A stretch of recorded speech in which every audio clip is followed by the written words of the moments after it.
Yo, B, they ready. Let's go. Feeling myself, I'm feeling myself, I'm feeling myself, I'm feeling myself, I'm feeling myself, I'm feeling myself, I'm feeling myself, I'm feeling myself, I'm feeling myself. I'm with some hood girls looking back at it, and a good girl in my tax bracket. Got a black card and less sex.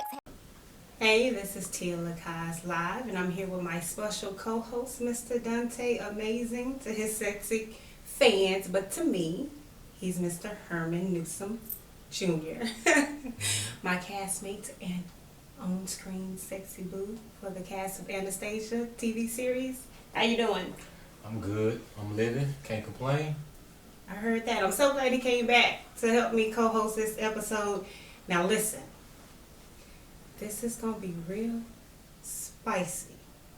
We're going to touch on the subject that if you're under 17 and you're watching, get out. This is not the subject for you. Okay? With that being said, you have been warned. Okay? Y'all ready to get into it? All right. So, we're going to speak on our favorite topic. What's that? Sex. Sex. Sex is a common, popular, all-around conversation. However, what do you think makes a good lover? A good lover. I would say first and foremost, what makes a good lover is you gotta please your partner. You gotta focus on pleasing your partner before anything. I say. Okay. So I mean, if you can't do that, if you can't focus on that first, then I don't think you would have, a good sex life like you should. So when you say pleasing your partner, are you meaning like foreplay, you gotta kissing? do all that foreplay, kissing. I know nowadays a lot of people just like to get straight into it. No foreplay, no kissing and all that. Just straight take off your clothes.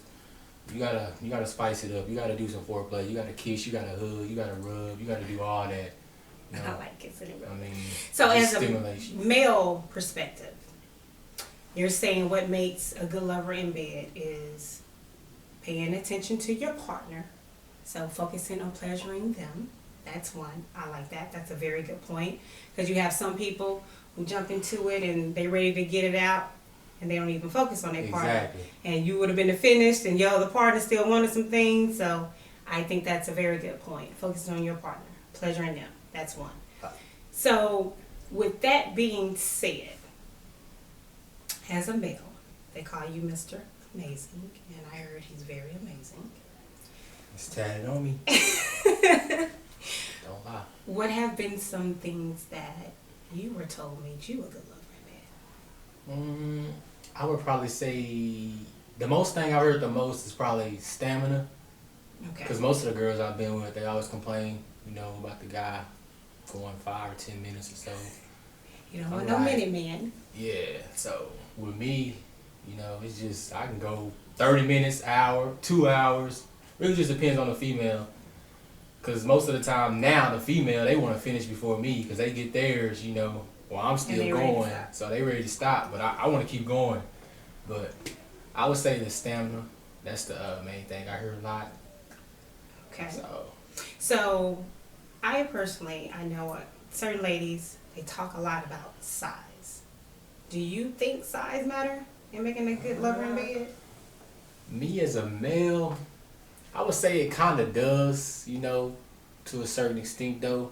Some females, they don't like them too big, but I think you just gotta have an average to big size to please a woman. You gotta know what you're doing. But I think most women are attracted to guys with bigger penises. Do you think they're attracted to guys with bigger, or does you think size matter because of a myth of a big one, or do you think it actually matters? Because me personally, I'm not going to say I've been in the game a while, because I haven't. However, I think it's more of skill. I think it's based on skill for what's actually going to make a good lover in bed. Because if you don't have skill, you can't know if you're pleasuring or pleasing your partner. This guy got a big one, but he don't know what he's doing, so See, kinda like because a if you waste got of the time. equipment and you don't know how to work it, Exactly. it doesn't work for you. Well, we're going to take a quick commercial break. For all my viewers, stay tuned. We have to pay these bills, and we'll be right back at you, okay?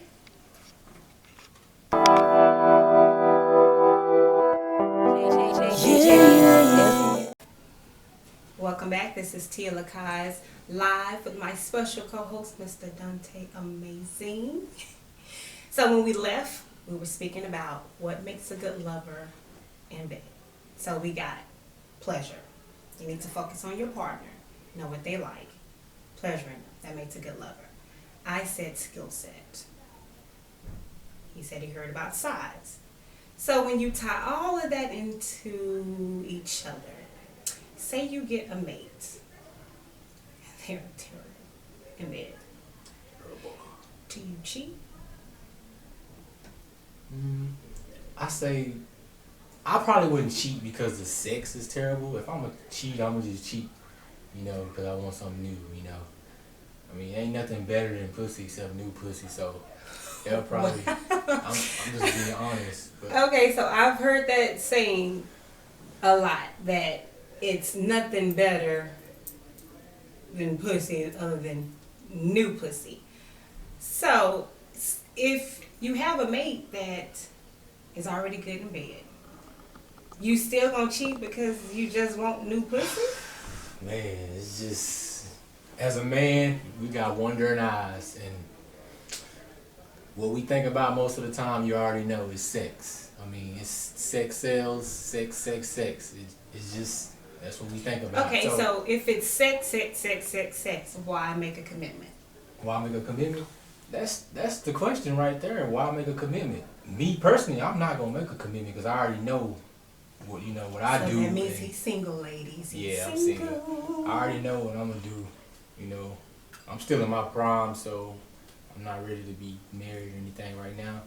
So does it matter to you if you find a mate that's not good in bed because you're single? So it's tell the truth, I never really thought about that because me as a man, we gonna get ours regardless if the girl is trash or not. It's like we can get ours, but as far as a female, it might be a little different. But us, we the ones doing the pounding, So I mean, we gonna get ours regardless, So okay, you said if a girl was trash. I mean, if her coochie was trash, I mean, we still gonna get Wow. ours. Okay, so from my recollection and my information, because I am a woman, and I'm asking as a woman, what would make a girl trash? I would say, could be the dryness of her vagina. It could be her not doing nothing, laying down like a board or something. So lazy. Lazy, yep. They don't want lazy women. And the ones that can't get oral right, Okay, them so type. oral. Okay. Good points, good valid points. I agree. But as a woman, I wouldn't necessarily cheat. I would probably try to, I'm not going to say coach, because a man definitely does not want to be coached in bed. Ladies, if you have an idea of, I can just show him and teach him and coach him into doing it better, no. Please don't try it. It's not going to work out well for you. Yeah, I wouldn't say as far as cheating as bad sex. I don't think that would be the case. I would think it would be more of lack of sex, Lack of sex. That would probably be more reason. So lack of sex. So we have attention, lack of sex, dryness, laziness, no effort, just all around same bad. old boring, lay Same down, thing. fluff the pillow, turn off the lamp type stuff, Okay, so you're adventurous. You want Yeah, outdoors, definitely. spontaneous. You gotta go on the balcony, in the you gotta go on the moment. front porch, you gotta go to the park, all that stuff, man. But not plan it. Not plan it. Right. Not It's just plan gotta it. happen natural though, I agree. I wouldn't cheat. I definitely wouldn't cheat. I would definitely, though, in suggestions when you're having a nice, easy conversation, the bad place to do it is when you're already within the act. I wouldn't voice it with already within the act. Maybe with my body language, though. You know, if I want you to move a certain way, if I want you to go down a certain way, if I want you to touch me a certain way, if I want you to kiss me and you're not kissing me, if I want foreplay, then I would probably try to do it in a subtle way, that way. Right. That way it won't be too much of a... Because, listen, women, men love to be wanted and needed. And if you bruise their ego in any type of way, it's not going to work out well for you. I agree. So you say you won't do pussy. I say I wouldn't cheat. I would definitely try to find a way to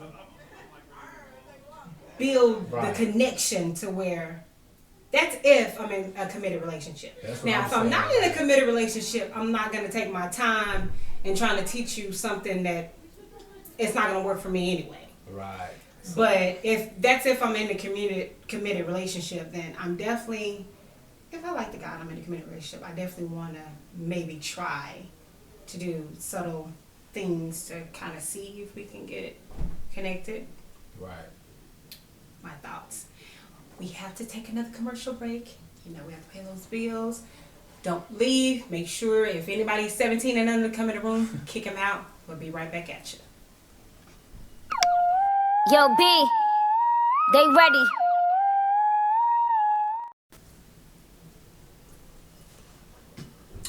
Welcome back. This is Tia LaCaze live with my special co-host, Mr. Dunta Amazing. Now, before we went to break, we already covered what makes a lover bad in bed. Would you cheat if your lover was bad in bed? Mr. Dunta over here said that there's nothing better than pussy than new pussy, so I guess they clarified that answer for you. However, say you were committed and your lover happened to be bad in bed. What would you do to add spice to your struggling sex life? Because you're now in a committed relationship. You're not single. You're not Mr. Amazing all by yourself. You found someone who you thought was worth taking the time to be in a committed relationship with, but things just aren't right yet in the bedroom. Right. What would you do to add spice to your struggling sex life? All right. First and foremost, if I'm in a committed relationship, I would not cheat. I know I say it, but I wouldn't cheat if I was in a committed relationship, because if I get in a committed relationship, that means I really care about her, because I've been single most of my life. So anyways, but if the sex was bad, I would probably, what I would do to spice it up, I would probably, we got to communicate, probably try new things, So when you say try new things, like... I mean, you just got to go outside the box. You got to do things, that you probably never did before. For instance, like I said earlier, if that's going, on the balcony, stuff like that. Adventurous sex. Yes. She could be in the kitchen cooking, you sneak up behind her and do what you got to do. I mean, stuff like that. Shower. I mean, you gotta do all that. You can't just do one thing, stay in the bed. You gotta do a lot of things. You gotta try a lot of things. So, do you think that there are other things that you can do to add spice to your struggling sex life that has nothing to do with the physical? See, as a woman, I know as men, they don't think about it. Men, be more affectionate, they think it's all physical. Right. Before, as a woman, foreplay and different things can start outside of the bedroom. Right. It's mental for us. See, we're emotional, mental creatures. You guys are physical creatures. So, of course, he would say, which is nothing wrong with adventurous sex. Yeah. Don't get it wrong. I wouldn't mind someone walking up behind me in the kitchen while I'm cooking or on the balcony. There's nothing wrong with that. However, if you're already struggling in your sex life, sometimes for women, the best way to get us on one page to where we would want to do other things is through our mind. I know you mentioned earlier focusing on pleasuring your partner. Pleasure can go a long way outside of just the bedroom. So, for me, I would think adding spice to your struggling sex life is, I agree with you doing things outside of the box. But I also say it starts before the bedroom. So maybe if your mate, you haven't been cooking, but your mate will want you to cook. Okay, so why don't you cook all week? Don't do anything physical. Cook all week. So now you're giving them something different, something that they see, take notes. Something different, something that they've been wanting but have been lacking. Right. Because when people feel appreciated, they go all out. Usually, when people feel appreciated, it gives them a different type of feeling, and that can spill over to the bedroom. So, or maybe if you're not already getting that adventurous sex, maybe she been wanting you to help more. Say you have kids, maybe she been wanting you to help more with the kids. So you come on, baby, I got this. You go relax. I'm gonna make sure the homework's done. Kids got their bath in bed. That gives her time now to have that energy, not to give you that lazy sex But that he said he didn't want someone earlier. still can have that kind of sex, because they don't got the experience. So it can still be like that sometimes. That's a good point. We're talking physical, but yeah, I get what you're saying. All this other stuff, yeah, it does count. You gotta. So that would go back to communication. Right, mental. So you say they don't have experience. That would go back to communicating. Would you have a conversation with your mate?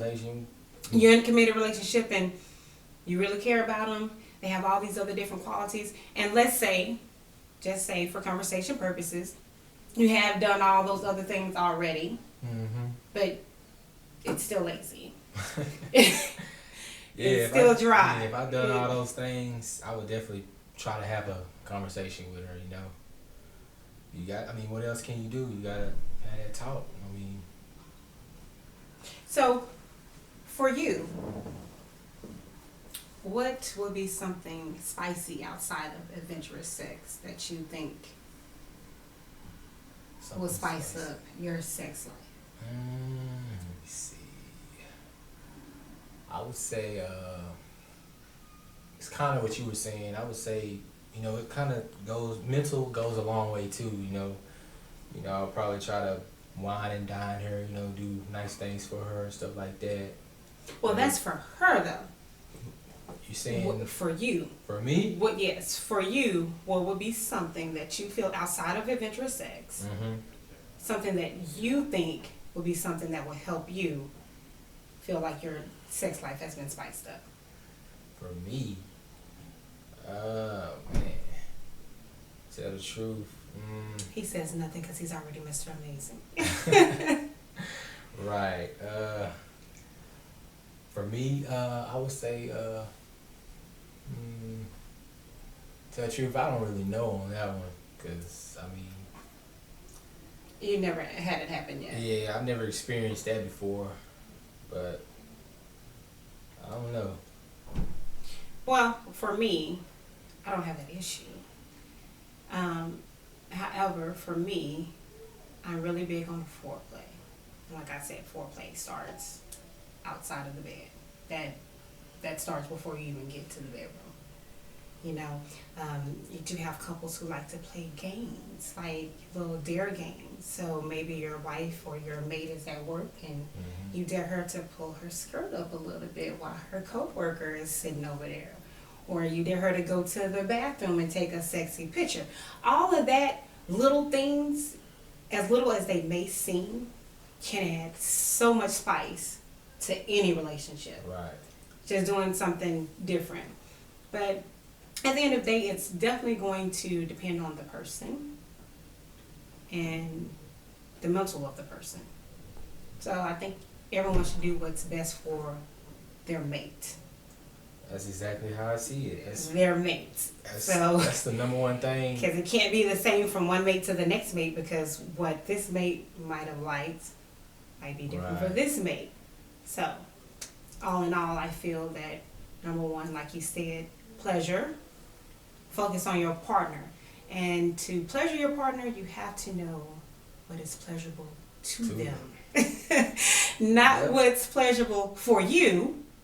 If your focus is your partner, That's we how I have see to it. know what's pleasurable. If my partner to is them. pleased, I'm pleased. Do you think that'll? I hear that a lot, and I also hear it with like a happy wife makes a happy home.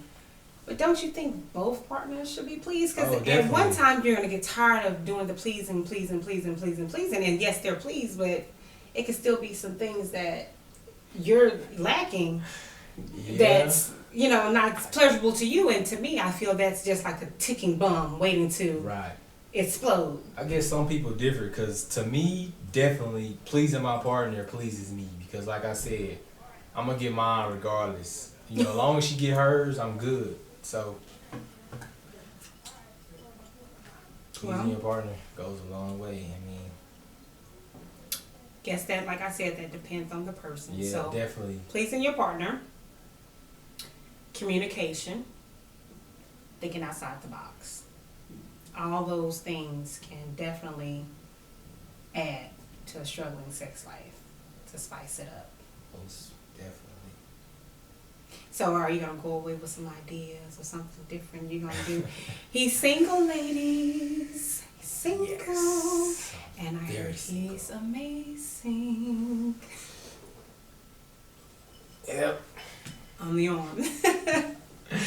This has been Tia LaCaze Live. My special co-host, Mr. Dunta Amazing, as I said to me, Mr. Herman Newsome Jr., my on-screen boo for the TV series Anastasia. If you liked what you heard today, make sure you leave comments. Come back, check in next week for our next episode. And always, always, always stay tuned. Fight what another might say or do to bring me down. I'ma be the bigger person, knowing you opening doors. It get hard to turn the other cheek, but I just continue to remember all you have done for me. They say we win or we lose, but in you, I know there's victory. No longer will I focus on the hating, but on the places you're taking me. I'm depending on you, while the family depending on me. But everything gonna be alright, in the words of Lil T. Gotta keep my head up to the sky, I ain't got nothing to prove. Sometimes I feel like I ain't got nothing to lose. Gotta play chess in this dirty game, you gon' win or you lose. Can't let them know your next move. I get caught up in the rain, tryna keep them devils off me. Lord, please keep them devils off me. I get caught up in the rain, tryna keep them devils off me. Lord, please keep them devils off me.